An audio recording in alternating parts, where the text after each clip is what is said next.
Welcome back to the LEC studio. Before we get into Origen versus XL, I wanted to shine a light on Caedral, jungler for XL Esports. Throughout this year, I have been very impressed with his growth. I didn't think he would be this good or this important to the success of XL. And to understand why I am personally impressed, it's important to explain my expectations for Caedral based on his performances in years gone by. Caedral has been playing mid lane since 2015 at either an amateur or a semi-professional level. He played across a multitude of teams, and back when Caedral was playing mid, he was often beaten up by other mid laners, and he was very rarely in the conversation for that coveted EU Mids title. Now, he did qualify for the EU LCS with Schalke 04 in the spring promotion tournament of 2017, and going into the 2018 season, he almost immediately moved over to H2K. Now, while he was able to make playoffs in the spring split thanks to a very dramatic end of split run, it was still ultimately a fairly disappointing split. Despite a few small positive highlights for Caedral, he was still not considered a particularly strong or good player by many. After H2K drafted Selfie to try and improve upon their spring split performance, Caedral made the decision to swap to jungle. Now, if anyone remembers the first few games of Caedral in jungle, it did not go well. In fact, I didn't think it was ever going to go well. Now, I am glad to say that I was wrong. Caedral grew and developed over the course of summer. With every single game, he challenged and took down legends, both from the mid lane as well as the jungle, while developing and growing in his jungle expertise. Caedral seemed to visibly develop, both in ability, in skill, in understanding, and eventually it has culminated in his performance with XL Esports during the course of the 2019 season. I have two plays behind me that are some of the best that we have seen throughout the summer split. Both of them came in the same game for our new to stage, new informed jungler, Caedral. Now, whether it is Sylas, Sejuani, Trundle, this guy has proven himself now in the modern era of European leagues in the LEC to be a top performing jungler. And it is clear that Caedral is the pivotal player for the UK underdogs. Now, while the hopes of playoffs are still extremely slim, I think it's important to acknowledge and recognize that the foundations that Caedral has built may have set XL up for a very bright future. Thank you, Quickshot. I was definitely expecting us to be in the pip as soon as I wasn't writing something on my thing. I'm joined by Ender and Vedius. What? This isn't Ender. This is Froskurinn. I'm about 4 feet smaller than restart. Let's just restart. Everyone smile at the camera. Hi, everyone. Thank you very much, Quickshot. Here we are. It's Frosk, Vedius, and myself. The sign is incredible. Vedius is very bad at Dragon Ball fighting. We don't need to talk about that right now because there are too many stakes that we've got to talk about. Okay. Rogue just won last game. They did. Which means that they're now tied with Origen. Think about it. If Origen lose, that playoff spot becomes so much more challenging, and both these teams have to play against each other next week. That's why it's super hype. They play against each other day one next week, and then Origen play against against SK, and you never know how Origen are going to play at the moment because they haven't looked like the stellar team we saw in spring. On the other hand, Rogue are looking really good.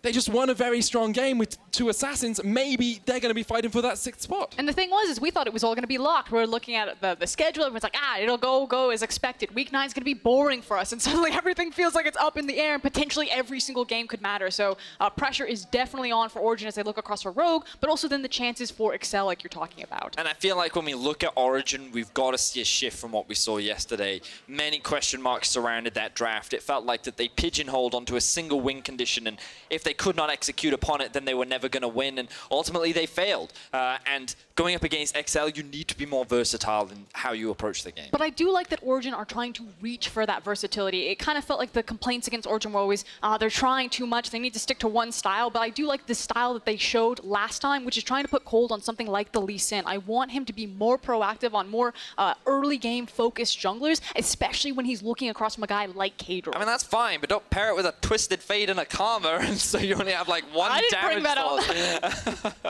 I do want to add in, we talked a lot about Origen 6. XL are not mathematically eliminated yet. A win here would put them right back in contention, only 1 win behind Origen and Rogue.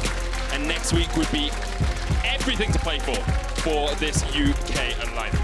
So as we head into the draft phase, I really am curious about Excel's bans. And I was actually going to bring up the Sejuani, and surprise, surprise, it's not Excel who ban it, it's actually Origen. So it tells me that they have something else that they want as a priority pick, and I feel like this is one of kind of the giveaways of Origen. You know how much this Sejuani pick matters for them, so the fact that they banned it from blue side, they have something up their sleeve that they didn't want to burn for that one pick that they'd have on blue.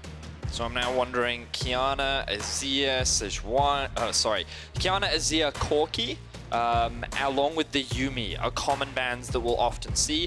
Origen taking the Qiyana off the board. I am surprised, given that they are on blue, that they wouldn't look to try and prioritize it. Does this potentially suggest that Yuumi would be something that they look to first pick, given that a lot of AD carries being taken off the board from the side of XL? I mean, if they want to play through Patrik and Mithy, it hasn't been one of their go-tos, but you are correct that as the champion pool continues to shrink down, things like Yuumi, Azir, Karma are kind of the big standouts right now. So I did see Guilhoto behind stage just before the game started, and I tried to push him on what they would first pick. And in the end, he said Yuumi. So I wouldn't be surprised at all if we do see that Yuumi as the first lock. XL here pontificating on their final ban. They could go towards another AD carry, could of course remove the Yuumi themselves. No fishy fish fish. Ooh, but we will see the instant Akali lock in. I do hope to see this in the hands of Alphari, because I do feel that so far this split, he has been the much more consistent rock between the two solo laners. And I'm just happy that they're finally going towards these assassin picks. Something that Origen said in their interviews is Nukeduck and Alphari have massive champion pools. They don't have the same limitations that other teams do for their solo laners, so they can continue to flex a lot of these picks like the Akalis, like the Aurelias, like the Aatroxes. It is the first time we've seen Akali picked by Origen all split, though. No Nukeduck, Nukeduck hasn't played it, Alphari hasn't played it, haven't seen it perhaps for Patrik in the bottom lane, so it's very much a deviation from the norm. XL will go for the Sylas and then the Kai'Sa, which we've seen rise in priority on 9:15. Now, typically, XL will go for the Sylas in the jungle. Typically, throughout the split, XL have prioritized the Jarvan, but with the recent changes to Sylas and him still being a very viable jungler, I feel like it's something that Caedral feels very comfortable on. He had an okay performance on it yesterday up against the likes of Fnatic, and when you pair that up with a very safe AD carry in the form of Kai'Sa, I feel like XL are leaving their options open right now. I like the fact that Mithy is also prioritizing the Nautilus here. Oftentimes, Kai'Sa wants to pair with the Nautilus, or she wants to make sure that the enemy doesn't get it. So Origen are kind of reading ahead of it and say, hey, if we don't grab this now, it's probably going to be taken away from us, and we really want to have a powerful bot lane that has some sort of agency or kill pressure down here. So they're going to round it out with the Tristana. So definitely a strong 2 versus 2 going into Origen's favor. Let's see if they look to play around that, because the jungle pick still has not been locked in for either side. Now, XL do have the option of grabbing a support themselves. They could go for the Braum if they wanted something a little more defensive. Alternatively, they could go for the more aggressive option in the form of the Rakan. Have seen Mystiques pick up the Rakan twice already this split, has yet to win on it, but they will lock it in, and now we get into the second ban phase. Expect to see XL maybe pinching that jungle pool just a little, because they already have their jungler locked in. Yeah, this should be good night to the Jarvan at least. We'll see if they then start throwing something out. Again, another possible flex pick here. Maybe the likes of the Aatrox, where they could pick that for themselves and continue to flex between the Sylas. But I can't imagine that they're going to give Kold the opportunity to grab the Jarvan, and instead will try to force him on maybe a Skarner, possibly his Lee Sin.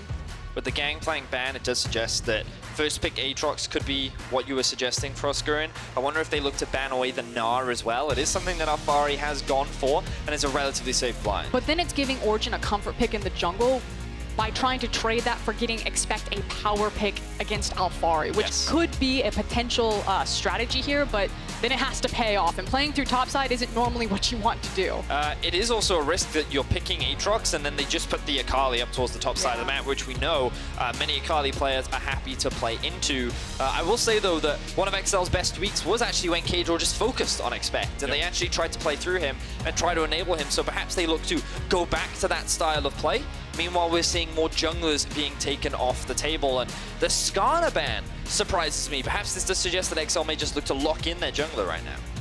I do want to kind of touch on playing through topside versus bot side. Yes, XL can try to play through topside, as can Origen. You have Expect and Alphari up there. It's just there's not a lot of reason to play over there. The Dragon's down on the bot side. Riftchild has a further back spawn time. There's more summoners, more setup for bot lane, which is why you tend to see teams play through their mid lane and then use that to rotate out into bottom before anyone ever thinks about looking top. There's just not enough resources up there unless it's obvious.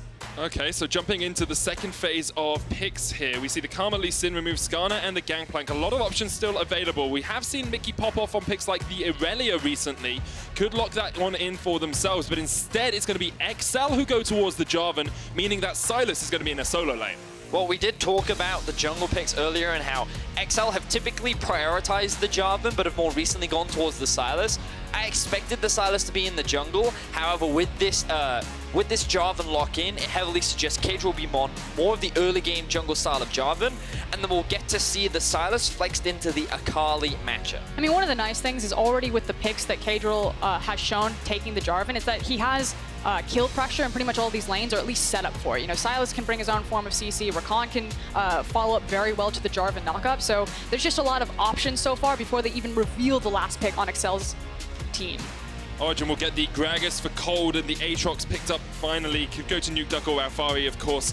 They want to try and keep that Akali away from the Sylas as much as possible. You have to expect an XL here, perhaps looking towards that Rumble. It did have a lot of effect for them when Expect played it last.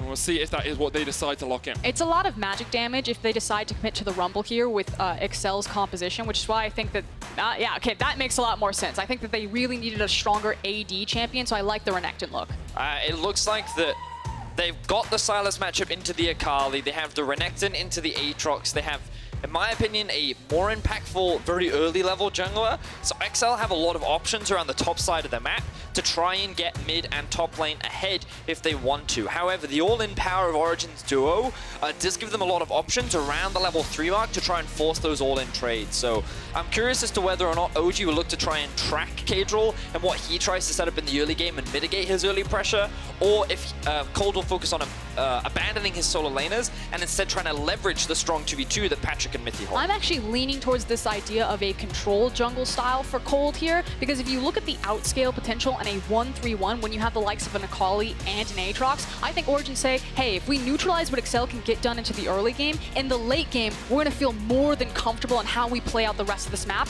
with these two solo picks. I do feel that scaling is actually relatively close on both sides. When we look at both AD carries, we look at both solo laners, it's definitely going to be an interesting one for sure, and I'm fascinated to see what direction both junglers take. Either way, a lot is on the line for this game between these two teams, and we'll see if Origen can turn around their poor performance from yesterday. After seeing Rogue win in the last game, Origen need to pick up victories here. They can't leave it to the final week to secure their spot in playoffs. XL, their hopes are still alive, but it's a long road for them. We'll see if they can survive. We'll see if they can make it as we jump on into our third game of the day.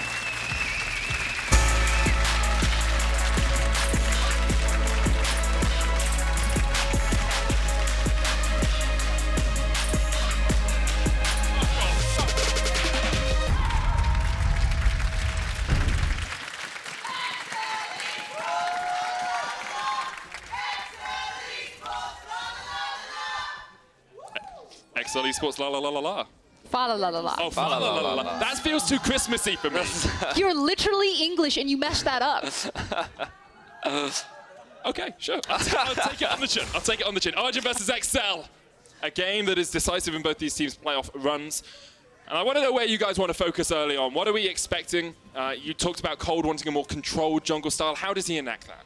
Well, it starts with early game vision and making sure that you can track where the enemy junglers are going to start. Actually, what I was looking at when we popped into the game was checking in on keystones, the fact that Patrik went for the press the attack as well as Expect going for the press the attack, and Alphari having the graphs rather than something like the electrocute. So obviously, Aatrox specking for more of the defensive, hoping that he'll be able to proc the grass so he can keep up with the sustain, also have his own inbuilt sustain, whereas Expect is really going for a very aggressive Renekton keystone, trying to make sure that he gets that combo, is able to proc the press the attack. Yeah, I feel like that it makes sense with what we expected to come in terms of the early game, given that we want to see Caedral play around his two solo laners. And so, as we often do, we like to track the early game pathing of both these junglers. Caedral starting up towards the top side. When you go for an early red, it does give you the option of going red into a potential level 2 gank. But it looks like for now, that given that he's gone to his Krugs, Caedral could be looking for a full topside clear. And I do want to point out the clever ward from Origen, because they are facing a Jarvan. You can see it's sits right outside the Baron pit, and that's to check for Jarvan to go buff to buff when he uses his flag and drag over the wall. Now, this Krug clear means that the Krugs will respawn around 4:30, 4:20, depending on when he actually clears it. And what that can open up for is around the 5-minute mark, there's a potential that Caedral could look for a gank on this top line play. So as we look towards this Renekton, he's looking for a gank now, but will also have the potential at around 5 minutes in this game. Yeah, really good spot out there for us. The early vision setup from Origen, very prepared for a potential early gameplay from Caedral. And like we set a lot of it up. We talked about the keystones, we talked about the early passing from Caedral. It just feels like Origen have read the playbook beautifully. In the meantime, Kold, he's done a very typical Gragas clear, full clear towards the bot side of the map. Looks like he's going to clear his entire top side as well. So this will delay his early Predator, but that's fine because he's not looking for an early gank. And so for the meantime, he's just going to go for that level 4 and be a happy champion. Yeah, both the junglers just rotating through their jungle for the moment. There's a Scuttle Crab up here for Caedral in just a second if he wants to try and get that top side control, but could even look for the gank top. Alphari and Expect have been trading quite a lot. Expect has his flash available, looking for the Reaper's Predator stun, and here comes Caedral. Alphari maybe overstepped. Caedral looking forward, the flash away, the flash chase! That's how you EQ flash. Caedral finds his man, and the chase is it. First blood XL. So first things first, exceptionally well executed mechanically from Caedral to get the flash and still find the knock-up right there. I said oh no because Kold just hit the Scryer's Bloom and didn't catch Caedral. Ships passing in the night. This Jarvan just got underneath where Alphari thought he was safe. Yep, it was very unfortunate timing, and for the most part, I feel Kold felt that he was safe. Ooh, as we see a bit of pressure being set at mid. I feel like Alphari thought that he was safe because he could see that Kold was pathing up towards the top side of the map and he was going to move in to grab that scuttle. He was not expecting Caedral to then make that path up through the river and then come in through the lane. So they end up catching Alphari off guard. XL able to get their top laner ahead very early on, and we can already see very early on this Griever's Wounds application sort of avarice picked up from Expect. Execution is calling there on Expect. The fight now begins in the bottom lane, and Mystiques just going to try and dodge away from this one as Kold was waiting in the wings to get into the fight. XL able to keep their Origen members at bay for now. That's a what year is it, Vedius? Is it Avarice Blade? Is it Executioner's Calling? Where's my goal per 5? Yeah. But again, we called out the potential for a top lane gank around 5 minutes for the Jarvan. Jarvan should finish out his camps on bot side. His Krugs will be respawning soon. So on the next reset for Caedral, and because Renekton has the Avarice... Now I'm doing it. The Executioner's Calling to compete with the sustain that Alphari is going to have there. He wants to make sure that he can get that wave shoved in to get it into a bounce to hope to set up that potential gank. There's the Krug cam respawn, so Caedral should, I assume, reset. Maybe he walks towards it. Nice is greedy. Going for a walkabout. You've called it so far, Frosk. We'll see if Caedral agrees with your read on the play. He is stepping up towards that top side for now. I think also protecting Sylas here. Exactly, yep. I think he's only here for protection for the time being. He wants to make sure that Mithy can push this wave in. I don't know if Mithy necessarily wants to back, but he definitely wants to bounce back from the wave, and having the support from Caedral is very valuable. They're likely not going to look for a dive, given that level 6 have not been hit. Unless they dive top lane. However, look to dive top lane. That's a big wave here.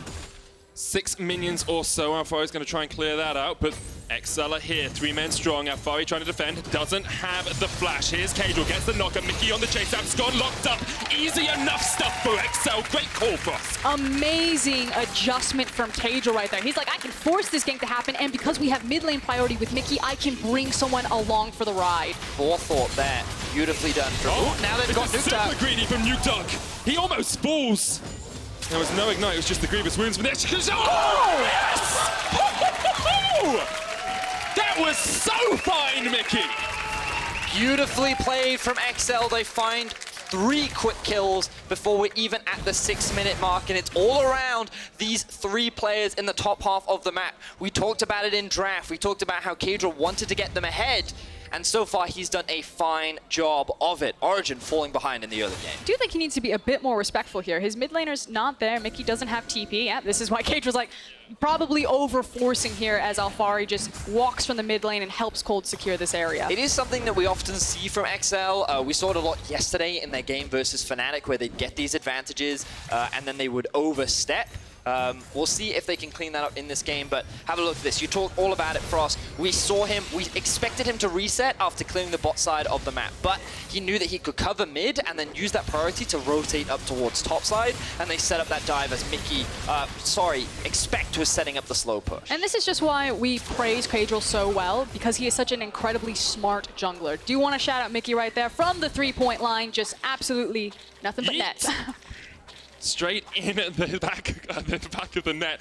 Yeah, I want to bring attention to Mickey over the last 3 weeks or so. He has had some stellar performances. His Aurelia gameplay has been on top form, and he's just been playing incredibly well for this XL lineup. I think that Mickey was just going to be kind of a ticking time bomb for XL. Obviously, some of the growing pains, teething pains, as he was new to the roster trying to find that synergy, and it was kind of only a matter of time. So XL were unfortunate they were put from the back foot, that other teams had, 2.5 months of practice with their mid laner.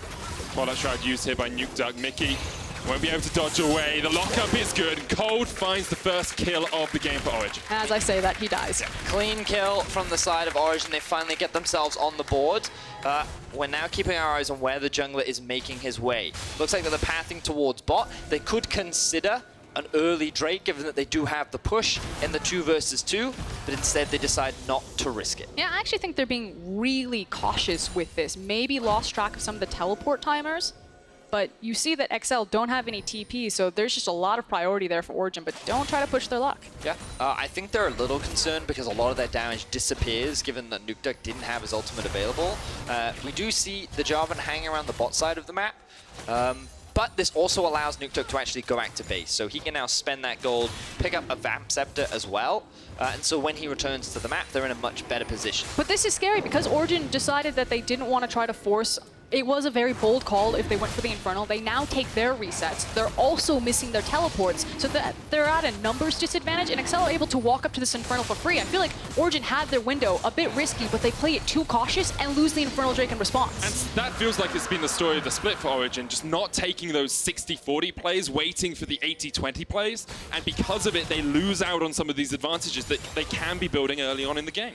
Well, I feel like that Origen is a team that when they're playing from behind, they just don't take risks. And in this situation, while there was a potential risk, as Frosk said, that was a great opportunity for them to make that play, and they just did not choose to take it. And we'll see how the rest of the game plays out, but so far it feels that XL have been the team that has been in full control. They've been dictating the pace. They found a lot of early game kills, but the gold is still very even.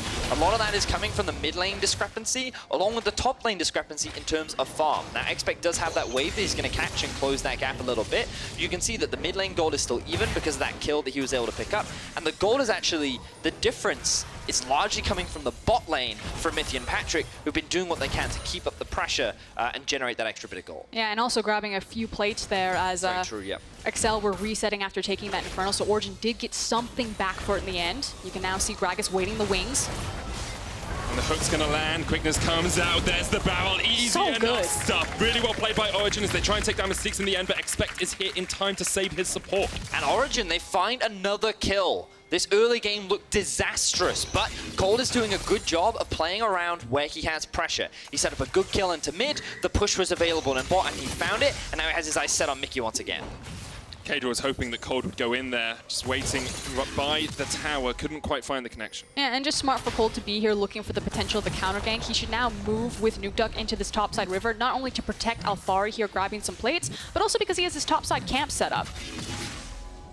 And it looks like XL are going to go for a lane swap as they bring Jeskla and Mystiques up towards the top side. Patrik and Mithy had just backed and they were heading towards mid. Now they'll say, okay, we know where XL's bottom lane are. We're going to follow them.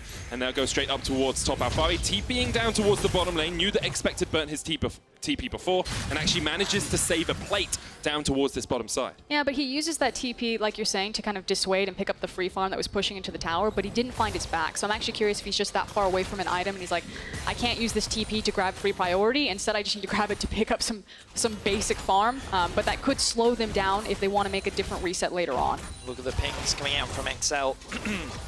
They can see that Kold is sitting in the bot side of the jungle right now. They expect the Origen will be playing up towards the top side, and Rift Herald will likely be the next big objective. The problem is, right now, all the sweepers are on cooldown. They have no control wards in their inventory, so it's actually very difficult for them to set up for this objective. So they need to disengage. They need to get out of this situation, consider a potential reset, in order to properly set up for this objective. I think at this position, instead of trying to force through walking into river, the teams need to decide where they're going to grab priority, whether that be through the top side of the map or the middle of the map, and then once they have the priority there, use that as the pivot point to rotate up into river. So Origen did it through the top side of the map, they hard shoved it in, and then they were able to pull their bot lane down into the river to gain access and control. Excel were just too slow to making that decision of where they were going to try to attack, mid or top. I do feel like it was a good punish from Origen, because you can see how as Caedral and his duo were sitting in the river first, they ended up not doing anything with it. So the fact that Origen can then follow up, as Frosk was saying,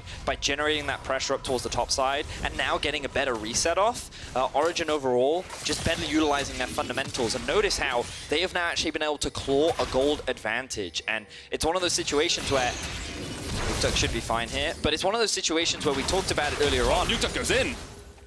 Perfect execution used. Look at the trade here onto Mickey. Mickey steals away the ult as well. Kold's on his way. Caedral coming down from the top side, and Nukeduck will just clear out the wave with that ult. Okay. So Nukeduck interrupting my point just to be flashy there, but all right, we'll take that. Origen just need to stall this and dissuade them while they're waiting for Alphari to actually threaten the bot lane. Obviously, you don't want to give away the Rift Herald, but this is taking a lot of time for Excel to actually do this objective where Origen can still get a lot on the map.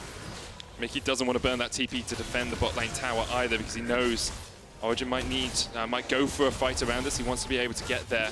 Kold looking for the steal. The barrel goes in, but Rift Herald goes down for XL. So this is actually really calculated from Origen, because if you check their summoner spells, does Nukeduck have TP? Yeah, he does. So it wasn't on cooldown, so they're actively saying we could pull Akali in here. She was back, she was ready to be in a position, but we're fine giving them the Rift Herald because of what we can get top and bottom for Tristana and Aatrox. But she also lost her ultimate in the trader mid lane as well. So I feel like from a power position, Origen weren't prepared to make that fight. But also, as you rightly said, XL brought Expect up. So XL are also looking at this situation saying, you know what, we'll make the commitment in order to gain some plates and pressure mid. They throw it mid. I didn't actually catch if anyone did the Renekton catch the plate gold. I think Expect was close enough, but we'll wait to see when our stats update us. All right, so they did end up playing for plates, and I feel like they could have better utilized it, given how many resources they invested into it. But regardless, that was the decision they made, and it feels like, to me, Origen came out on top. Kold caught out in the Kai'Sa, will flash away. Hello. Expect still on the chase. Kold doesn't really have anywhere to go. We'll put the barrel down, but Expect's on the right side of that shutdown. Kold caught out. And this is good stuff for XL. We talk about mistakes, and that was a big one from Kold. He does not reset with the rest of his team, and this is where XL had control. They catch him out of position, they find a quick kill, and now they're setting up for the Infernal, but can Origen look to contest? Nukeduck is here. Upset and Mithy are in the mid lane, but Nukeduck in a 1v3 I don't think is the easiest thing in the world. That tower almost fallen in the bottom lane. Nukeduck just needed to hit it one more time, but for the moment, he won't be able to do that. Top goes down first, and Origen will get 2 towers in quick succession. So where Origen have either made mistakes or made the choice to give away some of the monster objectives, they're instead trading it again for power on their specific carry. So in this case, it's the Aatrox, it's the Akali again, it's the Tristana, and that's why they're still sitting very comfortably in the gold lead here. See the amount of gold earned from the place. Looks like Expect wasn't in range for that Vedius. 1,100 to just 160 gold from XL. And now Alphari is going to use the fact that he doesn't need to push straight into a tower in the top lane to come down, try and steal away some of Caedral's jungle. Nukeduck stepping in here as well. Caedral's going to start losing out on some of these jungle camps pretty soon. Now Nukeduck does have the Gunblade completed, so Mithy has to show a lot more respect in this matchup, because we've seen quite a few times now that even though many pros consider Sylas to be a solid matchup, and some used to consider it a counter to Akali, given that she picks up Conqueror, it gives her a lot more dueling power, and once you've got this first item, you have a lot of kill threat. Definitely does need to be careful though, so I like the back coming in from Nukeduck simply because Kold is a top side, so Nukeduck is playing weak side of the map in terms of numbers advantage there for Excel, so rightfully just takes the wave, threatens Sylas off of maybe 1 or 2 minions, then resets his position. So I want to have a look back at some of the things we talked about and the expectations we set in picks and bans. We said we wanted Kold to play this sort of control-style jungle. After those early flurry of kills from XL, he seems to have been pretty good at understanding where XL would be. We said that XL would want to look for some of these early kills, especially through Expect, who's run this press the attack. How do you feel this game is going in terms of both teams' expectations?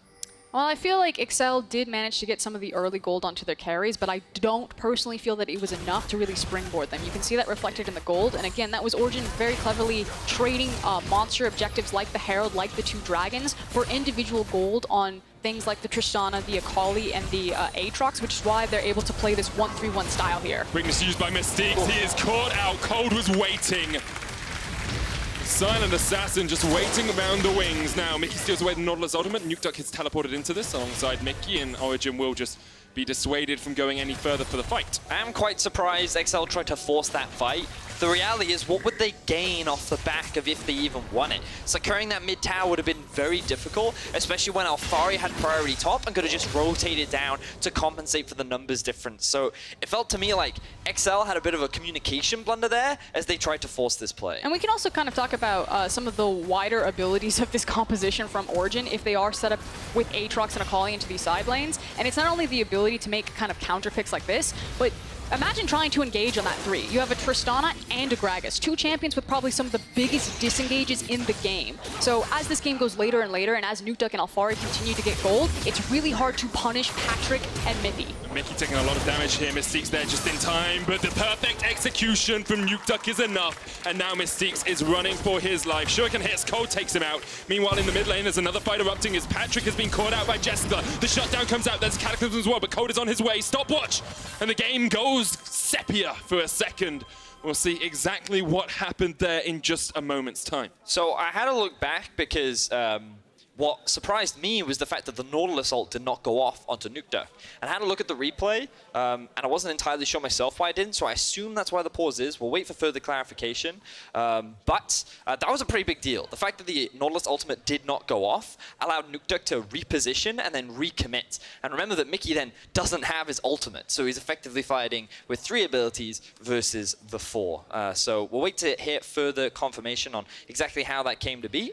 But in any case, to kind of tie back to what you were talking about, Frosk, it does feel like that it's very easy for Origen to set up on a side lane and threaten multiple lanes at a time. And it feels like that one of the most important things for XL was that they found early leads in order to match some of these side lane threats. And I feel like that while XL did start off well, they haven't been able to cascade or snowball that early advantage to the point at which that these solo laners will be able to handle this Akali and Aatrox that are right now in a very powerful position and have only gotten a lot of gold from picking up a lot of tower play. It does feel that Excel will be in a bit of a more comfortable position on second items. They're right now 1.5, so sitting on a lot of different components. So Kai'Sa is going to spike a lot better in kind of the next 5 to 7 minutes of the game, and then maybe Excel start to find more confidence to look for picks.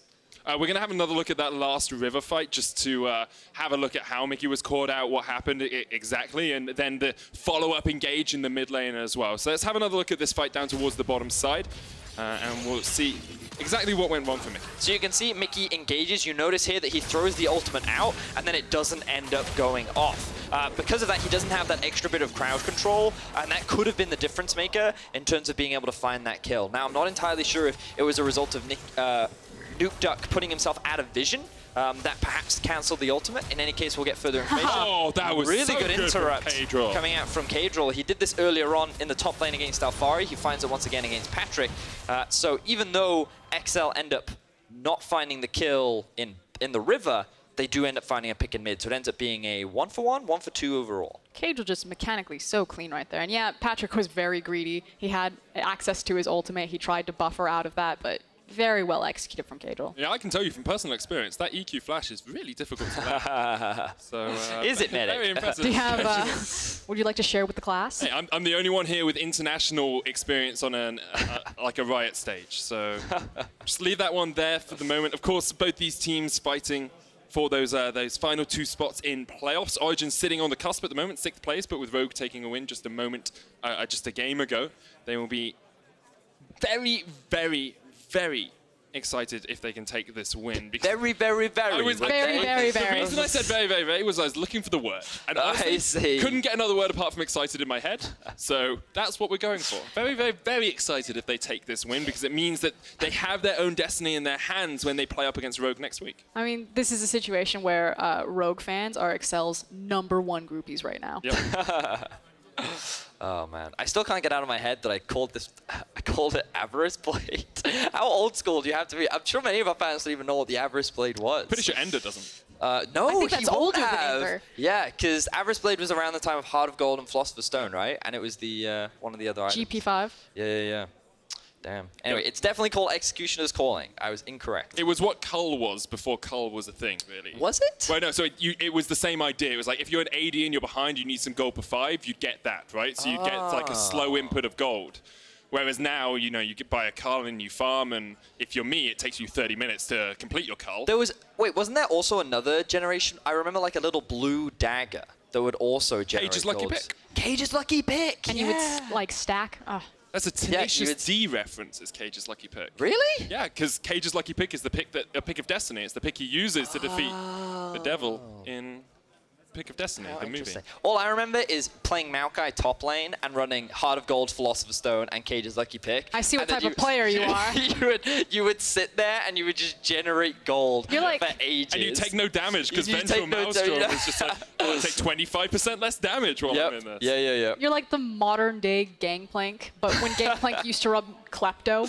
Yeah. And just walk basically. into the lane and sit there forever. I used to love it because I used to be a big Maokai jungle player as well. So you do the same thing. And his W range didn't used to be 525 or whatever it is now. It used to be like 650. So he was like a really One good side of the jungler. lane to the other, basically. He used to be a really effective jungler. So yeah, that was a nice throwback. And I speaking of enjoyed that. junglers, both Excel and both Caedral and Kold have had relatively good games so far. I'm sure Caedral would have liked to, you know, have a little bit more setup for his laners. One's getting a little bit further ahead, but although Excel are 3,000 gold behind, they still have a lot of tools in their kit to work their way back in this game. This feels a bit abstract of a concept, but Hit me. It's kind of like team decision making. It feels that Excel are really good at thinking maybe like 30 seconds in advance, or being a very reactionary based team, like Caedral's reaction to change up his pathing when he saw that he had mid lane priority, grab Sylas, they're diving up into the top side. Okay. Like I love that type of stuff, but it feels like Origen are thinking like 2 minutes in advance. Okay. Because they're fine saying, okay,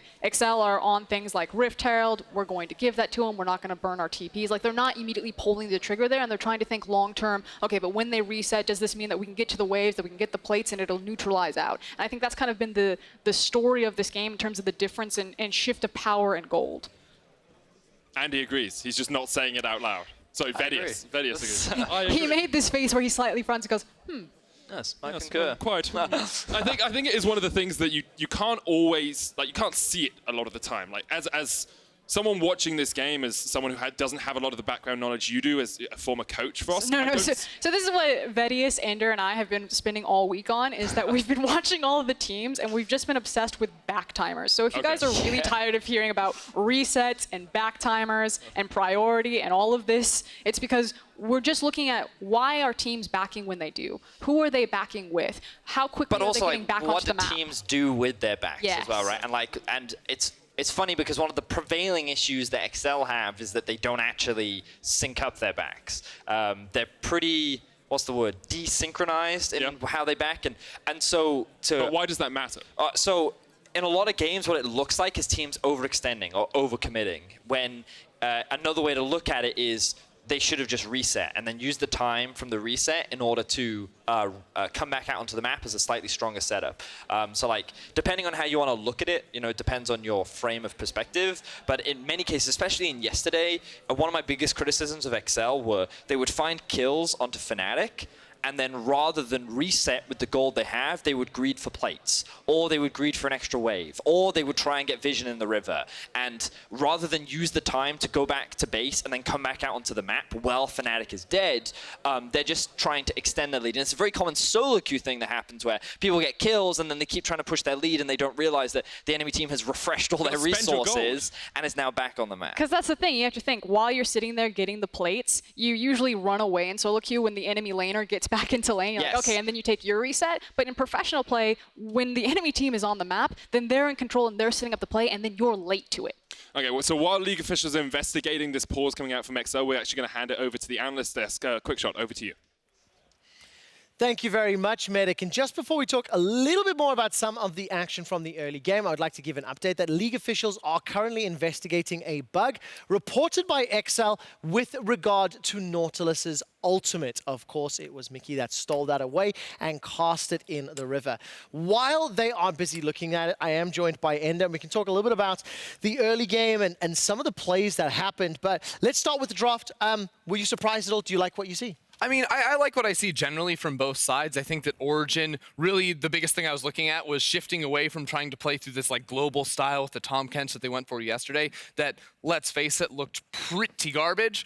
So they weren't on like the Varus Tahm Kench anymore. It's much more about playing through explosive solo laners. Yeah. I feel especially once Kold hits level 6, he has a lot of tools to try and gank around these lanes. So I think it's a much more simple composition for Origen to execute, which for a team that has been struggling on the second half of the split, I think is a very good look for them. Now, straight out the gates, Caedral actually had the biggest impact. We got a couple of replays of, first of all, the first blood, and then just a beautiful tower dive back to back. And I was actually talking about Caedral just before the game began.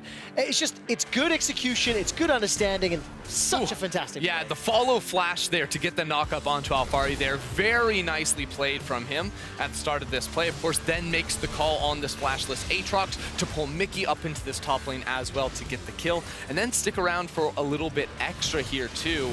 I believe Mithy ticks over to level 6 in this place. Yes. He goes through the minion wave to jump onto the unsuspecting Nukeduck to take him down very low and then chuck him out, cast to the face. It was so nicely done. I started getting very excited. The race for playoffs, the battle for 6th place, of course. If XL pick up a win here, they put themselves in contention, right? But Origen do not go quietly into the night. And the next play, while you were getting mic'd up, Kold sets up this just beautiful double kill in the bottom lane. And again, it was just flawless execution. Yeah, the initial engage there started off by Mithy, and then the ultimate to chuck both Jeskla and Mystiques into the wall, while Mystiques ultimately survives right there. So much damage coming in from that level 6 spike on the Gragas. Now, of course, we are 18 minutes into the game. Over the course of the next few minutes of gameplay, towers go the way of Origen. Yep. Dragons go the way of XL. And Origen have accrued themselves 3,000 gold lead. So that's fairly significant in the early stages of the game. What would be your expectation setting when you look for the next few minutes? So I think that both sides actually have a lot of playmaking ability. I think we saw too from XL's side in particular, catching Kold on a reset. They were able to quickly catch him out and find a kill. So both sides, because we have heavy initiation from the junglers, can try to make plays. It's ultimately about who gets to act first. So we're going to see the game sort of shift back and forth off of priority windows where you can control mid lane and then look to sort of unlock on side lanes with either a Jarvan and Sylas collapsing there, or on the side of OG too, a Gragas, Akali, that's so much damage you can try to funnel in to find these picks. Do you get worried if you're an XL fan or an XL player when you look at that gold deficit, when you look at the tower deficit? How concerned should you be? So I think you are concerned at this point because we sort of compare side by side, like top lane champions. Let's say I think Aatrox is going to have a much more successful like mid-late game, especially in team fight scenarios than Renekton. I think Renekton with the Spear of Shojin can do really well in the side lane, but also I favor Tristana scaling over Kai'Sa too because of that extra range and the safety. When the idea for XL is to be trying to dive 5 people on top of your carry, having the ultimate to just knock all those guys away is very, very powerful. So I think XL should start to get worried. And if you are rooting for them, you have to be like, Caedral, where's the next play going to be? This Jarvan needs to get things going in the mid game especially. Okay, so the next few minutes is then going to be extremely crucial and pivotal for XL.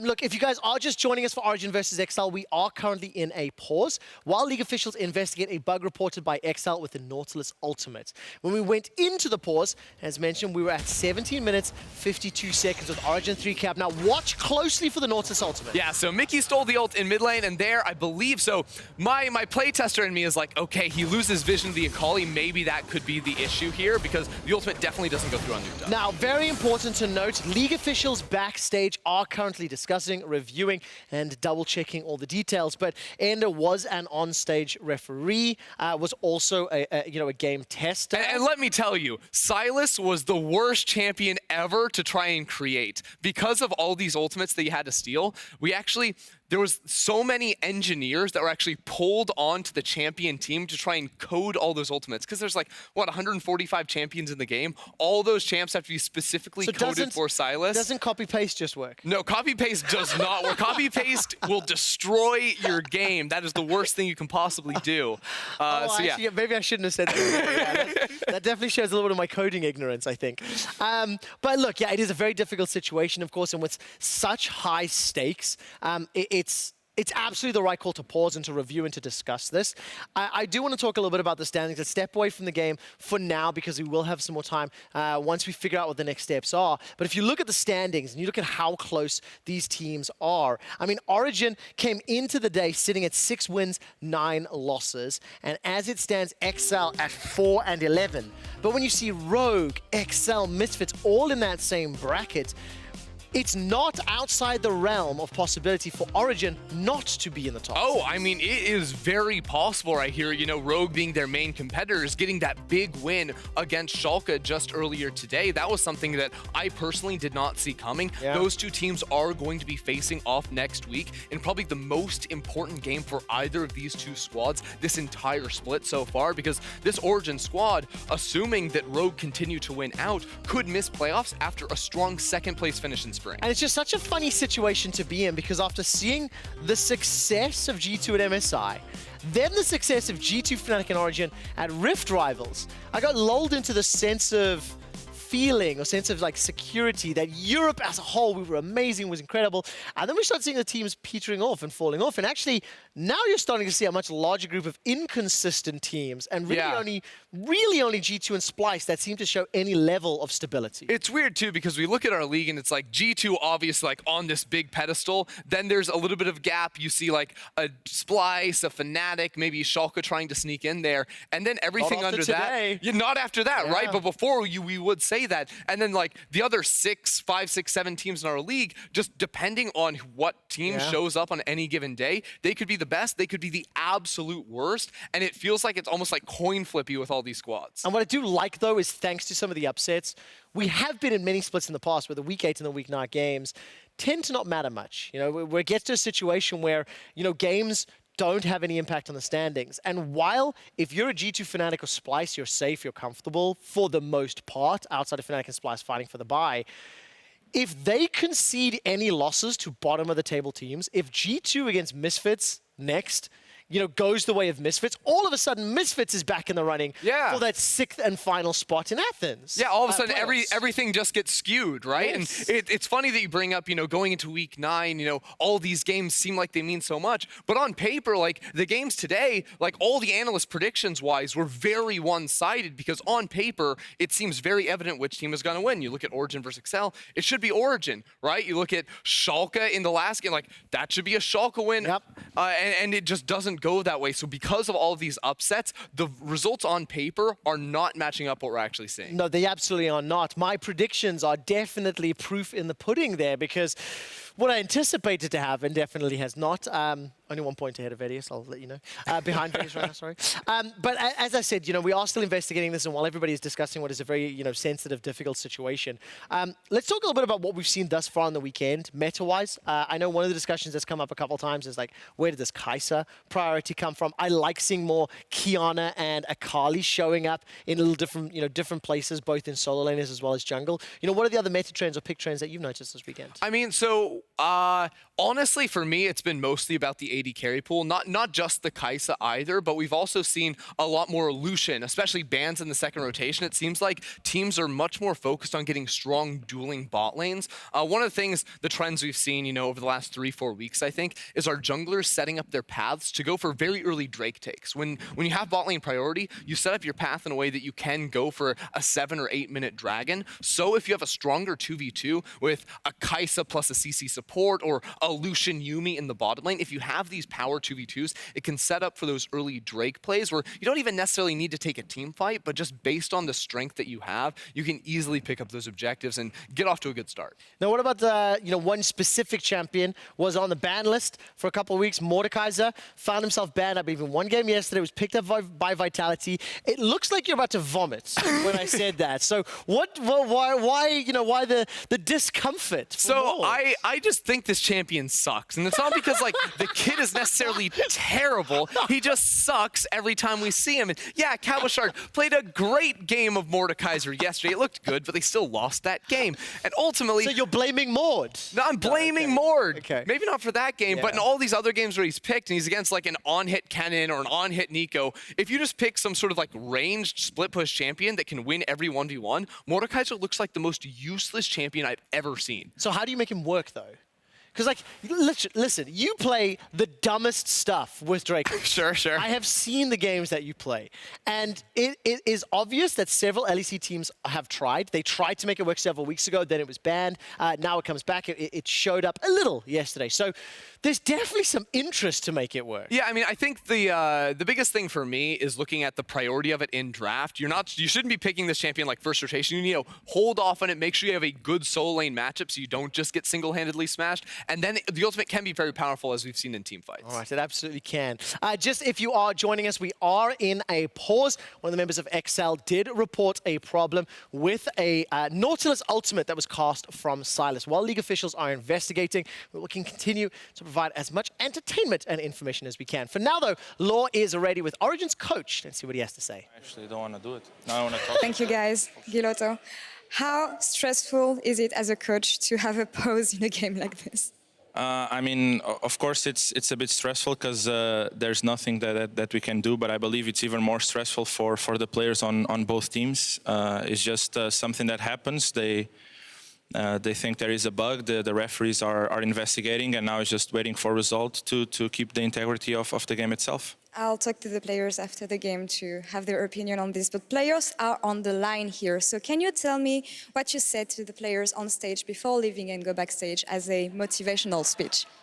I actually said that we should not have our mindsets on reaching playoffs or not, just one game each time. That's what it works for us last split. So at the moment, we were just focused on XL. And next week, we'll be focused on the two opponents that we have. We know that we depend on us, and we are completely confident that we are capable of winning all three games if we think at one of each time, and then make it to playoffs without depending on anyone. Tell me about the mood in the players, in the team. I mean, it's obviously rough to be in the position that we are after the split that we had. But we still know that we have it in us, and our practice shows that we are still, or we still can perform as a top team. It's just a matter of why can't we do it on stage. But the mood itself is not really, it's not bad or anything. Everyone is actually being really constructive and being really supporting and having great ideas to how we can get out of this slump. And we all know that once we do it, then things will look way more similar as last split. Is it easier for you to work with experienced player in this situation? Of course, I mean, most of our players were on those situations. You can see it both ways. It's easier and harder in the same way because it's easier in a way where they know that we can get out of this, but it's harder in a way that they probably already went through situations like this and where the outcome was not ideal. And that can stress them out going on stage. But I don't think there is that big of a difference between being an experienced player or an unexperienced player. In the situation that we are right now, is just as a team, it's not a good situation, but we are confident that we'll pull it out. Well, hoping you guys can turn it around. Thank you very much, Guilhoto. Thank you. And back to you, casters. It's insightful information there from Guilhoto, and thank you very much, Laure, for the interview. Now, I'm just going to read out exactly what is in the prompter in front of me. League officials have confirmed that it was a bug with Nautilus's ultimate, and have decided to chrono break to 17:30 in-game time. We thank you for your patience during this pause, and we are working as fast as we can, obviously, to get back into game. Guys, obviously, it's always annoying when you have to chrono break, when you have to go back in the game, but thankfully we can do it pretty effectively, and it means that we can then see how that play can play out once again. And I also just want to echo Trevor's sentiment on the desk. When the stakes are this high, it's always worth it. Just pause, double check, make sure that everything is up to standards, up to code, because you would hate to see a team not, flag the situation and investigate into it when the games are this important. Definitely. So, given that we have some time with you, ladies and gentlemen, we wanted to do some cool drawing stuff. Oh. What are we drawing?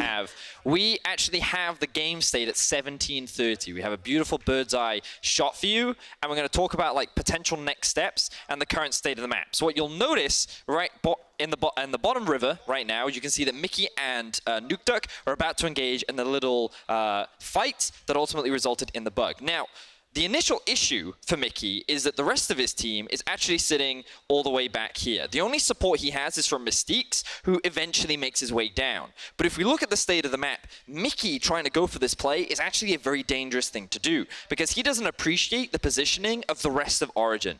Alphari is in the top lane. He has teleport. He doesn't quite know where Kold is, which means that he can come in for a flank. So Mithy actually going for this play in the first place is a very dangerous play to make, because the next intentions for both of these teams is to work towards these adder towers. Because there's no Drake on the board, there's no Rift Herald on the board. The next goal for both these teams will be looked to, ideally, if they can take the mid. I think it's about either playing for item spikes or playing for the structural towers like you're talking about. So Origen can either make the call to say, we're fine, or Origen and Excel, we're fine leaving the mid tower up because we're just going to push waves back and forth. They have the Tristana parked there. You can see Patrik, and he's just hoovering up all of that free gold. If the towers stay up, all you actually are doing is pushing easy waves into waiting hands, and that could be Origen's plan. But I feel like eventually, once he has his completed second item, Origen are going to be trying to push down these structures until the monster objectives spawn. Excuse me, sorry. Are you okay? Caught in my throat. It makes a lot of sense to me. I think if you're Excel, we talked a little bit about it before we went to the Analyst test. They're about 1.5 completed items now. If they can get to those 2 items, maybe they can find a couple of picks. But you have to think the game is very much in control of Origen right now, and it's their game to try and up the tempo if they want, or keep things at the current status quo. Yeah, and there is kind of that nice breathing room for Excel. Again, if Origen are fine kind of funneling gold onto all 3 of their different lanes, then Excel are saying, we're also at an item and a half. 2 items is where we're going to feel a lot more confident. So because there's no dragon or worse, a Baron later on for them to be forced to fight, they're trying to take up this time and either create number advantages where they can grab picks or continue to grab all of that gold so they can get to those item breakpoints and feel much more confident that when these monster objectives spawn that they're ready. I'm still also kind of looking at scaling options for both teams, because whenever you have a Kai'Sa, you can always say, hey, we still have some late game power. She did decide to go for a very early Storm Razor, which gives you actually a little bit more early game power, less towards the scaling aspect, because, we see a lot more of the Muramanas and the Rage Blades and even some AP in some itemization choices. But by going for the Storm Razor, it does suggest to me that Excel kind of had this early game plan in mind. You go for a very early Lune's Echo. The whole plan was to play around Expect. And so just because the itemization choices from the AD carry, I do feel like Origen's late game just should be slightly stronger. Like with Tristana having that huge range advantage, given the versatility of Akali in these team fights, and given how I feel that Aatrox is just so much more versatile in these late game fights, I just feel that Origen should have a slight late game advantage once we get into these fighting situations. I feel like it puts a lot of responsibility on Mystiques and Caedral, on the Rakan and the Jarvan, to make sure that they're getting excellent engages, especially when you're looking across from a Tristana. The range advantage that champions like Tristana and Corki give, especially at professional play, is just so easy to exploit. Yeah, I agree. And I'm looking forward to being able to get back into this game, see what direction both these teams take, and see how we go about these things. Right now, we're just making sure that everything is set up for the chrono break, making sure that everything is ready for the players, and that there are no further issues. And obviously that's a hope. I do want to echo the sentiments of Frosk and Quickshot earlier on. They said that we do not want there ever to be a situation where players don't call out something like this. If they think something's gone wrong, we can always remake if we need to. We wanted to have the best situation for our players, especially when you get around to these playoff stakes. And there are so many stakes on the line. Origen, after seeing Rogue win, they need to be consistent in taking these wins. Excel still fighting for that spot in playoffs. It's very unlikely they get there, but a win here continues to keep that destiny in their own hands, and they'll see how far they can actually push Origen in the rest of this game. Well, it's going to be a tough one. So far, Origen sitting at a ever so slight gold lead. I can confirm that we are steadily making progress, ladies and gentlemen. There is a 30.1k gold in the back pocket of Origen. Meanwhile, 27.4k, so about a 3k gold lead is sitting in the hands of Origen. A reminder that we are resetting to 17:30 in game time. This is just around when the Akali and the Sylas were in the bot river, and they were just about to exchange a small bout, if you will. And my big question is, will they have a gentleman's agreement where they walk away, or will they actually look to try and fight each other? Because we are at the point at which they would look to try and engage. Also reminded that that means Patrik is still alive in that mid lane. He had also gone down, so ultimately... I don't think he'll look for a fight. Patrik's like, I'm probably not going to step up here. I'd say if I'm Mickey right now, we showed it really well on that bird's eye view. You now know Kold is nearby, and you know where the rest of your team is because you've seen how the play played out the first time. You've got a bit of a Groundhog Day situation here, and you can say, well, last time I died. This time, I probably don't want to die, so maybe he just backs away. Nukeduck might look to force the tempo, force the play a little bit, but because you've got that Nautilus ultimate, it should be easy enough to stop him from getting too close. I don't know if this is so much Groundhog Day or like Russian doll syndrome here for Mickey, though, because he's still like pretty far down that river. That's true. That's true. We'll see what happens. We are just making sure, getting all our checks and balances in place so we can get back on into this game. As Vedius said, it's 17:30, which means there's a 3,000 gold lead for Origen. They are 3 kills to 4 down, but they have 2 turrets to none, and they picked up a lot of early plates, which is accelerating that gold advantage for them. Yeah, specifically the gold is funneled in on Tristana and Akali as well as Mithy. So the bottom side of the map from mid down is ahead in gold, whereas Expect with the 2 kills, despite the CS, well, it was a discrepancy, now Expect has caught back up. Expect is sitting with more gold than Alphari. Now players are just getting their ready checks done. Hopefully we'll be back into the game. And we'll Thank you very much for bearing with us, ladies and gentlemen. Hope you've learned something with our fun little educational drawing tool. Do you want to do one last off-topic thing before we go in? Sure. Okay. Okay, so before we go in, at the end of last year, I told my Twitch stream I would do a KDA Akali cosplay, right? You didn't. And I haven't done it. I recently tried on the KDA Akali cosplay costume. Yeah. The XXXXL, unsurprisingly, doesn't fit me. Okay. It's a little bit too small. I do not look good in a KDA Akali cosplay, so that's getting indefinitely delayed unless I lose about 30 kilos. I just wanted to put that maybe mental like image in all of your minds. 2 feet. Yeah, if you cut off my legs, I would probably fit. That's kind of how it works. Your calves are very heavy. That's true. I also just don't understand why you'd agree to this. Well, because, you know, sometimes you know, I thought it'd be fun. Don't worry, Dragos and I's time is coming. I don't know why anyone would agree to a cosplay bet, Froskurinn. Today is not the day. Just you wait. Soon, audience. Tune into the Soon. LEC. Things are coming. Anyway, that was my little aside. All right, that was... I mean, it's not Pokemon, that's for sure, but... I have an off-topic. As Vedius's, like... Housemate? Well, as Vedius's current housemate, Yes. I am going to be Vedius's future housemate. Okay. Like, 1 to 10. Hang on. You don't get a say here. How good is he? As a housemate? Yeah. He's a good housemate. He's a really nice guy. He sticks to himself. I said 1 to 10. Let's put a number on it. 10's like Martha Stewart. Okay, I mean, if Martha Stewart, we're talking about cleanliness, he's like a 4. What? Hang on. But in terms of being a nice guy and a nice housemate and someone good to talk to, he's like an 8 or a 9. Listen. So pizza tonight and LCS? Yes. I might not be... Okay, listen. I like a clean apartment. Yes, he has right? his particular style, and if you are willing to stick with him in his style, he's a 10 out of 10 housemate, and I was very willing to stick with him. Yes. I'm also sure he would bend to the will of some other people. We got back into game, and immediately it was paused again, so now I'm going to say Vedius is a great guy. I like him a lot. Anyone out there? Single. What? You're not what? Dangerous category? Hard advancing? Okay, so you guys are Medi-Vedi. If I'm in this trio, you can only cut my name one way. So the problem with having Froskurinn as a gamer tag... Yeah, Medi-Vedi urine doesn't sound You right. can only cut the Frosk. You don't want the urine. Oh, no. All right, this is why we don't go off topic. We've not been trained for this, right? This is an LCK special. Only they know how to do this properly. In the LPL, we were born in pauses. Okay, we had the LPL pod. Oh, yes! Okay, we're back in game. Woo! Thank everything. Nukeduck and Mickey decided not to fight. Good stuff. Now, guys, 3,000 gold lead for Origen. They have those 2 towers to nil, 2 dragons sitting on the side of XL. And we see now Alphari stepping into Caedral's jungle. Expect is just up towards the top side of this fight. If it does erupt, and he could come and join, but Alphari will just put in the ward and then back away.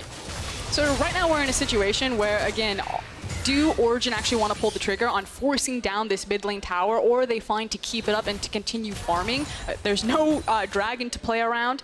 Spawning, I'm trying to quickly keep track of timers. 1 minute 20, so we have probably about a 30-second window before teams start setting up their vision down here.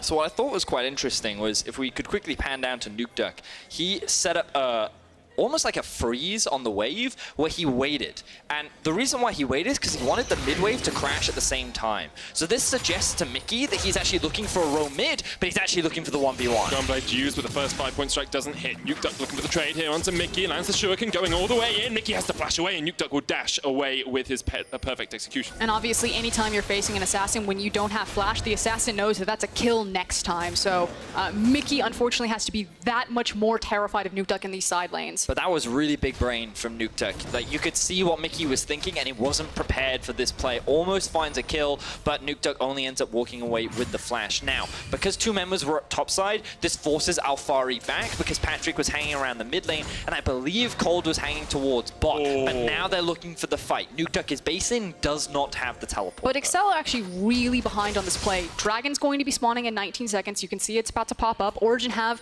dabbled in placing some vision down here, but the fact that Excel are making their backs now would have to walk all the way across the map, and Origen will have priority over mid lane. They can pick. We can force into mid, we can lay down vision on the top side, we can look for a pick, or we can do the dragon. They have a wealth of options. It is only the Ocean Dragon that's coming up, so 20 minutes into the game doesn't have as much impact as it would in the early game, but it is Origen who have, as you say, the advantage in terms of where they're positioned on the map and when their reset timers were, so they should be able to secure it pretty easily. I think this makes sense from Excel. Trade the Drake for the tower. They will likely be able to push in this mid wave as well, or they could even consider going for the top tier 1, but the risk of that is that you trade it for pressure on the mid lane, which allows Origen to threaten this mid tier 1, and if they get that tower, it opens up Baron options. Yeah, that's the scary thing. Once you push that down, it makes it that much easier to run into the enemy jungle to get the famous triangle vision that Vedius loves to use the Oracle Lens tool to point out and secure the Baron and choke it out. I do love my triangle vision. It's all about denying the enemy jungle vision and forcing the enemy into making a choice. Do we face check and run the risk of fighting, or do we run the risk of losing the Baron? The best way to set up the Baron once you have a lead, and right now that is the position that Origen find themselves in. But we had the TP used from Patrik, so they're going to get priority over the mid lane, and again, it's Origen with a wealth of options, and they're looking at picking Mithy. What are you doing? It's way too pushed up, tries to jump away, steals away the Nautilus Ultimate, trades straight back onto Patrik. There goes the Dredge Line, look at the damage! Oh, he goes down, Kold flashing in, though straight onto Jeskla, now Mystiques is here in time. The quickness coming out, Nukeduck going for the jump across the wall. Kold goes golden for the second, Jeskla now has to pop a stopwatch of his own, but he might just pop straight afterwards. Oh, Nukeduck mistimes it, and because of that, he does not take down the AD carry. It looks like Origen are only going to walk away with a single kill for now, as Expect does join the fight. Ends up being 1-for-0, but nothing really gained off the back of it. Yes, Mithy was out of position, but OG, they messed up the execution there a little bit. He almost got away with his life, which ultimately forced Kold to flash in to secure that kill. No, I mean, it was funny. Origen weren't even there for Mithy. They were there for the mid lane tower and the mid priority, but Mithy was just a bonus. But this is what surprises me, because Origen, it feels like, haven't actually been threatening the tower at all. Every time they push in the wave, they actually walk away from it. It's like that they were too afraid to approach the objective, and this surprises me because with the position and map pressure that they have set up, XL's resources should be pretty divided. So the fact that Origen are able to get this push and have the numbers to threaten the tower as well, yet they don't utilize it, I think kind of reinforces this idea that Origen are very much about playing slow, playing patient, and really just avoiding all risk. And then reminded of the stakes of this game, so that already plays into Origen's very patient, very conservative play style. You can only think of the pressure on this game. No mistakes here. You have to win it. Mithy's still trying to trade with Nukeduck at every opportunity. Nukeduck doesn't have the ult. Mithy will steal it away, looking for that trade. Perfect execution is available. He jumps forward. Should be pretty easy here for Mithy to clean this one up. Nukeduck trying to dodge as much as he can, but Mithy gets the shutdown. Nukeduck not having the ult spelled his demise. Yeah, I thought that Nukeduck would be able to punish Mithy without the flash. Mithy just runs it right back at Nukeduck and slams him. That said, in the time that it took to kill Nukeduck, Origen finally pushed down that mid tower, which means Baron can be in play, but here's a TP. Yeah, XL just forcing this. You have to do it. You know Nukeduck's not up. He's got the teleport when he comes back up, but the Baron down to 11,000 HP. Jeskla backing away, has TP to join this fight. Now Origen gonna try and fight for it. Baron down, lower and lower. Origen stepping forward, looking for the fight. 6,000 HP on it. It's so slow, but now Jeskla's here. The barrel comes out. Mystiques push straight in, but Patrik gets to jump away with input buffering. And now XL trying to turn on Alphari, but Origen could just turn it back. Flash, Dredgeline, expect on the front line. Alphari shut down. And now with Caedral going golden, he'll survive for Nukeduck. Patrik there, Nukeduck coming in. This could be it. Oh! G, get the fight they won. Patrik gets a double, make it a triple on the back. Mithy trying to do what he can by taking down Kold, but the turnaround is there. Mithy jumping forward, doesn't land the chains, lands the outscon. Caedral takes out Kold in the end, and Nukeduck fell as well. It actually ends up being a surprisingly even fight. It was XL that tried to force this Baron. Notice again, they find that pick onto Akali and realize, right, we can force this play. If nothing else, we can turn for a fight. But that ultimate actually interrupts the EQ combo from Caedral, so that initial engage is not available. This means they're actually on the retreat in the second half of this fight. And the thing is again, the Baron took so long that Origen was able to get into position, and then with the deep teleport here from Nukeduck, that is the go-ahead for Origen to expend everything. The flash forward even from Patrik here. But then you have to keep your eyes on what Mithy does. 1 versus 4, he ends up finding so many kills, taking out the Akali, finding the secure onto Kold as well. The fact that he had so much health at the initial part of that fight and was then able to turn it around and get all his AoE damage off was a large part of why that fight was so close in the end. Taking count of the summoner spells, kind of the big winner is the fact that Mithy actually still has access to TP. The only one there, but I'll hold it as another fight. Alphari pops the world end, and Mystiques looking for the flank potential here. It's Expect coming in from the top side as well. Mystiques with the quickness, stunned up, rooted up, can't even land a single charm. Alphari gets on the back line, and there comes the cast. Straight to the face of the Rakan, but it's stolen away, and Nukeduck jumps in. The Twilight Shroud will keep him alive. Mithy trying to trade. They're split to 2 sides, and XL will be fed to the wolves. The shutdowns rain down. Origen take 3. And you can see Mystiques having a real bad time when he's looking across from Gragas and Nautilus. He did not get to interact with that fight at all, just bounced around with multiple layers of CC. And Origen now have all 5 members alive. They're going to quickly push in the mid wave and make their way straight towards the Baron. They don't care about the second mountain. They do not care about anything else. They just want to get this buff. Yeah, no, Alphari denied the blast cone from Caedral. He'd have to use the EQ combo in if he wants to get to the pit. Doesn't have flash, about to come off of cooldown. Nukeduck has the perfect execution to try and hamper this from happening. Alphari stepping on that front line, 6,000 HP on the Baron. Origen looking to secure it, but Caedral can make the hero play for his team here. Keep their playoff hopes alive. Jesk's the one step forward. Nukeduck uses the first execution. Here comes Caedral going forward. The Inferno Chain's not on him. He needs to get in there. He needs to get in there now because Nukeduck is raining hell upon Jeskla. Mystique's going to fall as well. Go for the pit. Goes Caedral. He goes for the Baron. The Cataclysm goes out, but he's done. And now Origen will secure it. They will take your lives. They'll take the Baron, and they'll look to take this game. Origen walk away with all 5 members alive and a Baron in their back pocket, and this is the fight that started it all. Keep your eyes on the minimap. Mystiques was setting it for the flank. XL were going for this collapse while Akali wasn't there, but the flank is the thing that gets collapsed upon. XL immediately find themselves in a 4 versus 5, and while the stolen Gragas ultimate looks good initially, all it ends up doing is splitting XL apart. 2 versus 5, there is little that Mithy and Expect can do, which allows OG to kick off the Baron. And time again, it's XL trying to shoot from the hip, trying to be reactionary, not thinking that far ahead, but Origen, big brain, they don't think 30 seconds ahead, they think a whole minute and a half ahead. They're able to constantly find the win on the back half of the plays. They've built up the gold, they now have all the power where they want it, and now they have the Baron.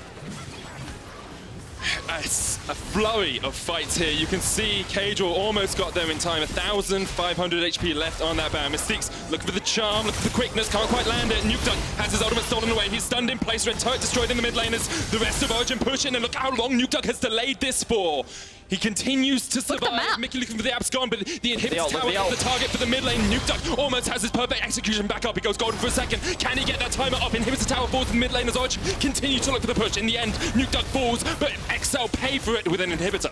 Possibly even more. They can very easily walk to Alphari if they want. Maybe they're not feeling themselves. Nukeduck doesn't have access to TP. 40 seconds on his death timer. They can also reset. Mithy, don't get caught again. I think Mickey's getting it caught again. Eyes on Mithy. Ooh, good slow there coming out from Mickey. No flash available on Mithy means that they cannot look to commit. Alphari's actually staying in the top lane, while the rest of XL are actually looking to challenge for this Mountain Drake. Remember, the Elder is still a potential win condition for XL, and given that they already have 2 Drakes on the board, if they find themselves a third, there is this comeback potential. But here comes Origen. The flank from Aatrox is coming. Alphari on his way down. XL maybe walked into a trap. Admiral, oh dear, I can't say the words. Oh, stolen, XL take it. That was impressive. Now they need to stumbled, but XL did not in the moment. Now they need to walk to safety, but meanwhile, Origen are going to go ahead and prep the wave bot lane. There's still an outer tower there on the bot side. It's going to be the easiest tower for them to actually approach and to take, and they're starting to make their moves that way. OG with the Baron. They have extended their gold lead to about 8.5k now, and they still have a minute left, so this is plenty of time to secure a couple more objectives. Now that Nukeduck has caught up with the rest of his team, he's likely going to push in mid, and then you would imagine that he groups up bot. But something that we often do see Origen do is a 2-0-3 setup where you send both your split pushes into a single lane to generate a lot more pressure.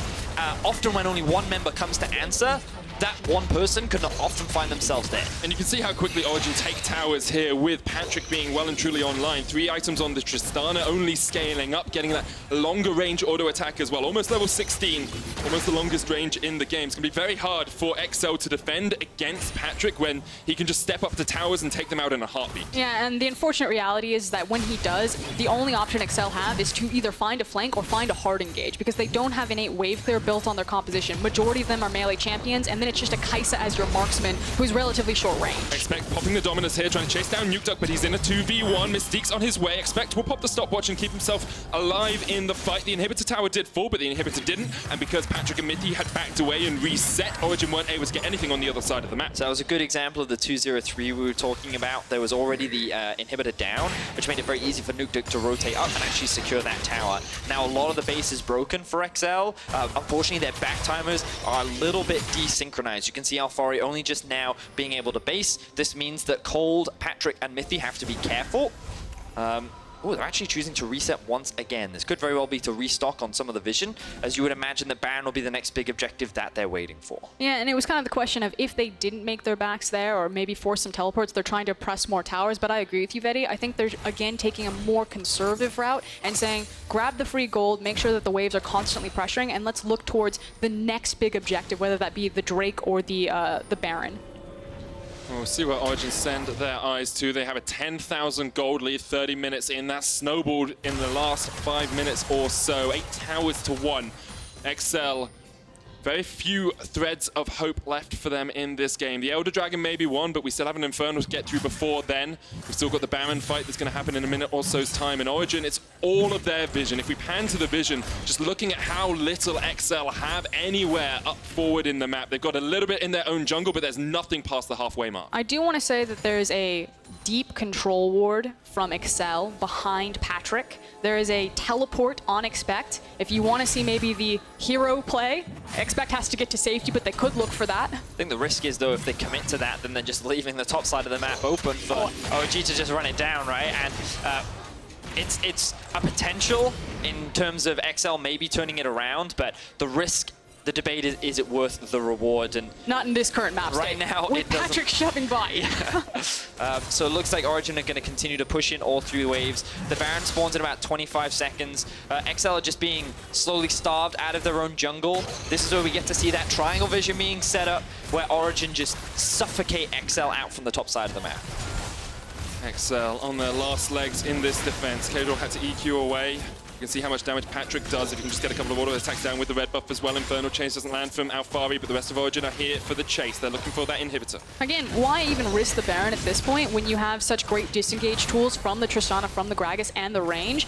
You can try your luck and you can chip away at this inhib tower without the possibility of a 50-50 Baron or a Baron fight that can swing a game. I actually really like this call. Caught out. Alphari might take it, but Jeskla with a perfect dodge with the killer instinct there, and now the fight will have up to Expect tries to get on the back line. Look at how low Alphari is. He's stunned up. He'll get taken down, but he's still got a GA. Jeskla has to flash away. Patrik already taken down 1. Mystiques will be short to follow. Nukeduck takes him, and Expect is just trying to take out the support. Mickey against Nukeduck down towards the bottom side of the fight. Oh, perfect stop stopwatch there by Nukeduck. The GA popped unexpected, all on Jeskla. He has to try and do something, but Kold goes golden for the second. Mithy trying to get away from this as Alphari's on the chase on the top side. Nukeduck flashes away. Look at that though, Jeskla hit with the body slam. Kold find his mark, and now Origen have just cleaned up the fight. It's too easy for them. XL fall to pieces. That was a very close fight still, but it was not enough from XL. Origen still have all 5 members alive, and I don't think Mithy is going to be enough to keep this game going. At the end of a 30-minute slog, Origen proved they still deserve that spot in playoffs. They proved they are going to continue to fight to the very last, and we'll see how they match up against Rogue next week.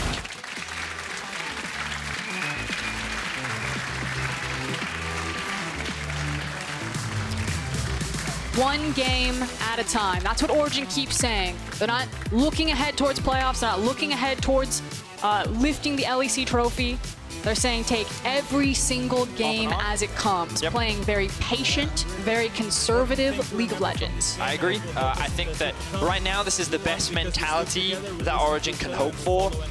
We saw a very conservative playstyle, I think it's fair to say.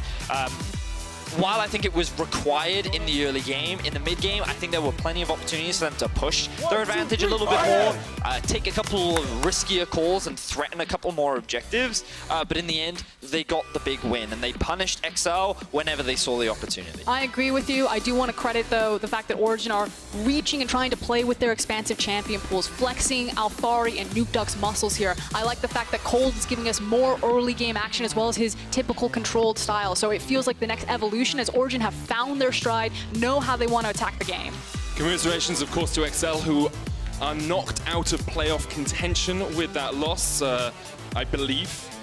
Yeah, they can't catch Origen, who are now on 7 wins. They only have 4 wins for themselves with 2 games left to play. So XL knocked out. It is a shame, but we'll see them back next split. I think as the split developed, they showed us a lot of very promising signs. It's just that I think, Frost, you described it best. They think 30 seconds ahead, they don't think a couple of minutes ahead. And sometimes that's just a bit of veterancy that you need on the team. And I think Experience is a very young roster, very new collection. They didn't have a lot of time that other teams did to build the synergy. I know everyone's going to gravitate towards Caedral. We've sung his praises enough. I want to focus in on some of the other key members here. For me, Jeskla and Mystiques really were a strong and comparable bot lane. I think that they are probably above middle of the pack in terms of 2v2s. I was quite impressed with Mystiques in particular, and I hope to continue to see them in the LEC and their growth. Right, if you were impressed by some of the Origen players this game, you can jump on over to Twitter at Laure Esports and vote in our key player of the game. Vote Kold, Nukeduck, and Patrik are your options. Personally, I love to see Nukeduck on an assassin. It was great fun. We haven't seen him on Akali at all this split, and I think he had a stellar performance. Well, in my opinion, he was probably the worst performing player on the side of Origen. I feel like I just like kills. He got a lot of kills. They were cool. I think he only had 2 Medic.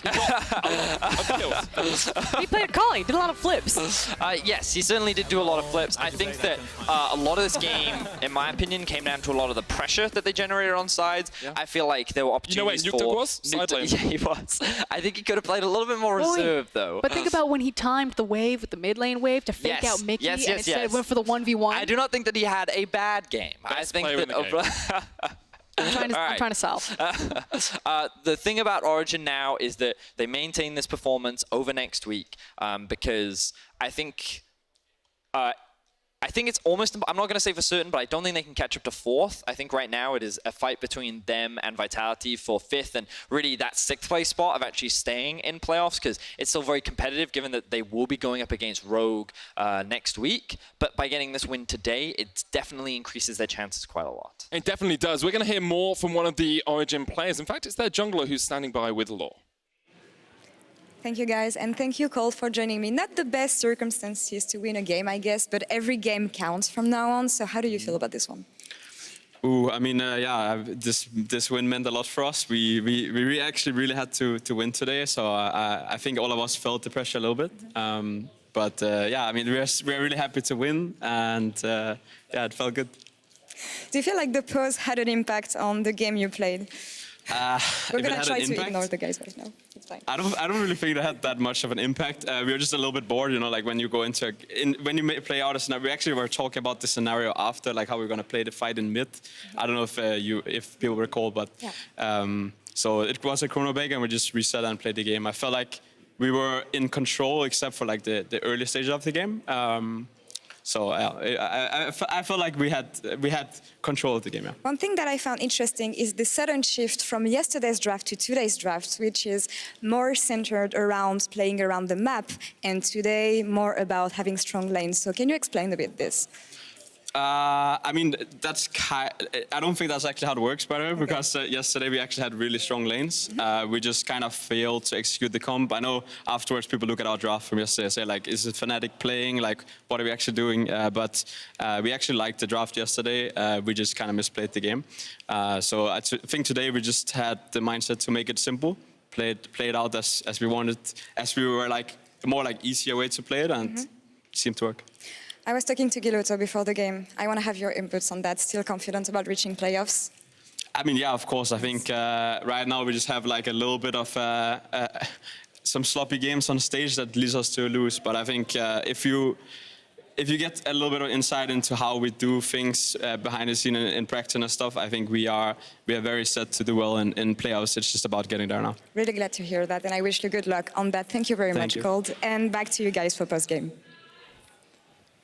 Thank you very much, Laure. Congratulations to Kold, and thank you so much for joining us, Caedral. I really appreciate it. It's not easy after a loss, and especially when this was the loss that did eliminate you from playoff contention. Before we get to that topic, though, I do want to talk about the game, break down a few of the different plays, and I really just want to start with some of the early game strategy to attack the top lane. You had some fantastic ganks to pick up a couple early kills into Alphari. So, you know, was this premeditated? Was it just taking advantage of Alphari pressing the lane?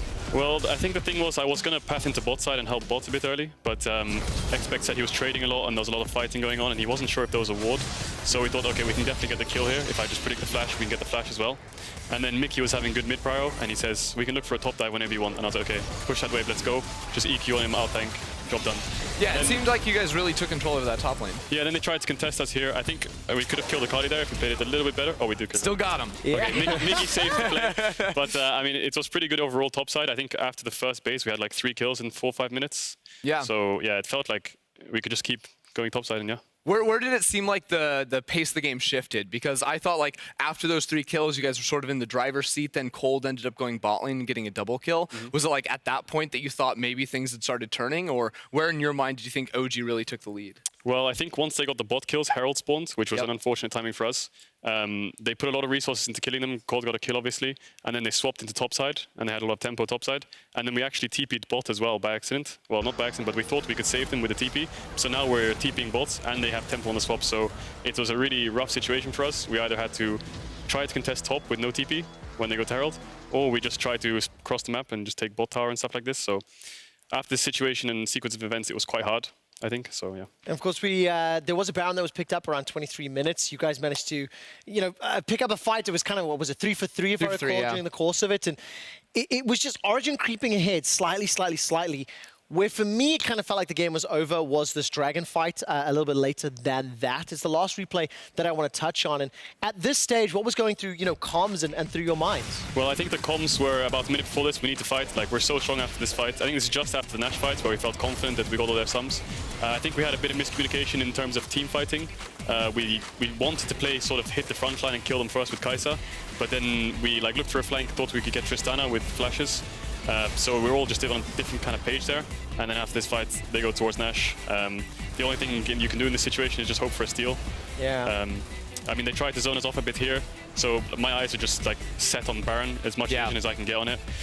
So now I'm just saving my spells as much as I can, looking for the steal. And when it gets to a point where you know that you're going to die, you just have to go for it, right? So in this moment, I'm like, okay, all or nothing. Yeah, I also think you try to assassinate Kold because he's getting pretty low. Unfortunately, full tank Jarvan can't really do that. Yeah. Had that been the case, maybe you can turn that around, but still very close play. It really was, and it was drawn out. How does it feel now to have this resurgence late in the split and unfortunately fall short, you know, 1 week before the close of the summer split? I think that's sort of the story of our split, really. It's like, even though we had a shaky start, it felt like every game we played, we had a lead and then we just lost it. And then like we had like games throughout the split, like the first game against Fnatic, we had like an 8,000 gold lead. The first game against Origen, we had like a 4,000 gold lead. We always get these leads and it's always just so close to getting to the Nexus and then we make a mistake or something goes wrong. How do you take this team to that next step? Because you've got some strong elements of your gameplay, but fall short in other areas.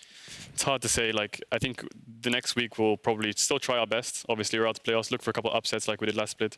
But I think the team was coming together. I think you saw that within like week 7, 6, 7. We had like this win streak going on. We could have beat Vitality perhaps if we played a bit better or drafted a bit better. But I think we definitely had some glimmers of hope. I think if we practiced more and more throughout when it comes to next season, I think if we stay together as a 5 and we keep this 5, then we'll definitely be really strong. Because I think something where we lacked a bit was we had a few roster swaps here and there. We practiced for like 4 or 5 weeks with Special, and then Mithy came in. So once we started hitting that week 6, 7, it was about 5 weeks together in total.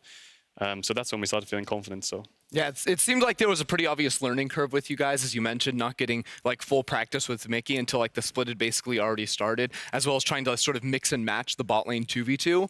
Eventually, you guys did settle on Jeskla and Mystiques, which I think have settled in very well to the LEC so far. It just seems like it was just a little bit, it wasn't enough, and it came too late in the season when you guys finally started to gel in my eyes. I do have 2 questions before we head off. The first one being Mithy.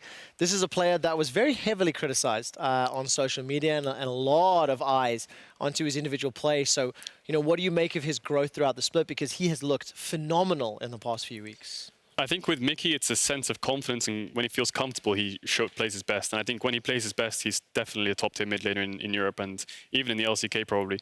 I think the first couple of weeks he was a bit shy, not much communication. His English was lacking a bit, and it felt like he didn't feel that comfortable. But once 2 or 3 weeks went by, you could see that he was just popping off. Yeah. Like, I had so much trust in him. I knew that if he picks a skill matchup, he's definitely going to win it. And I think that he's really, really talented. And I think there's a kind of connotation on Mithy where he's a bit toxic and stuff, but actually throughout most of the practice, he's leading the reviews. He's telling us how to play the map properly. He's telling us how to improve as a team, and I think he's just a great teammate. That makes me really, really happy to hear. Caedral, just before that game started, I actually did a very small monologue talking about your career, some of the games that you used to play, some of the perceptions around your transition from mid to jungle. I think this year has been one of the most positive that we've seen from you play. So how does it feel personally to be in the spotlight and to be sort of the figurehead for XL, and especially in the second half of summer, one of the most talked about players in one of the up-and-coming teams? It feels really great. I think as a mid laner in the past, I was the kind of person who sat there playing Corki Azir, but I would be the one talking the most. I'd be like, okay, guys, where do you want to play? What do you want to do? Where do you want to look for objectives? Whereas if you're kind of playing that style, you just want to sit there and farm and just carry the team fights. You don't really want to lead the game. Whereas I think that's where my personality came in. As a person, I want to lead. I want to really be involved and stuck in. And I think that's why jungle fit me a lot better. And I knew after the start of spring, I felt super comfortable and confident, and Expect helped me a lot with his experience, and the coaches helped me a lot to getting comfortable in my champion pools. And when it came to drafts and stuff like this, I always had like this niche pick where there was just like a Nocturne or just like a Lee Sin here and there. And I felt really confident in my abilities. But yeah, this year has been, individually, I guess it's been pretty good.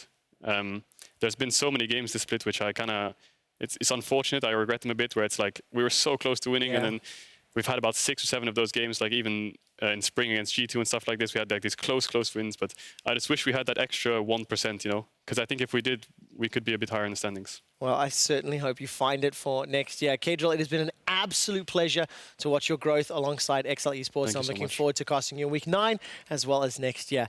Commiserations on not making playoffs. It's all right. We do need to head off, as coming up next, the reigning champs G2 Esports look to secure their spot in Athens. We'll see if they can pull it off after this.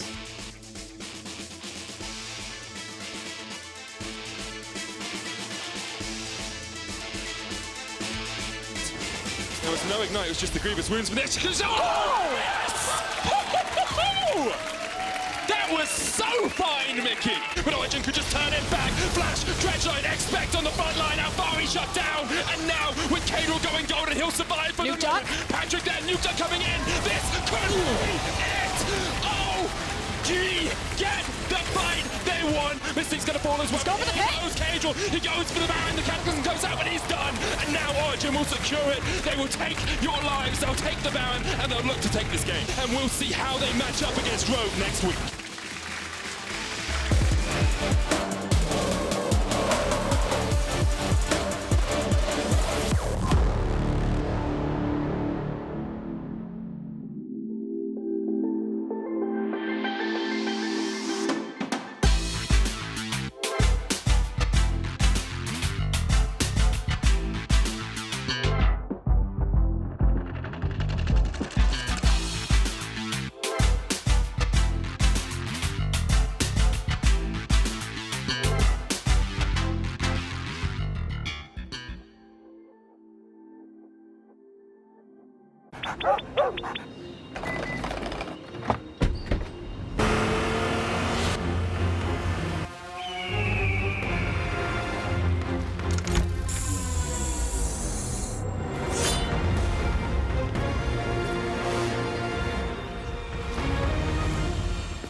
You don't have a chance against me.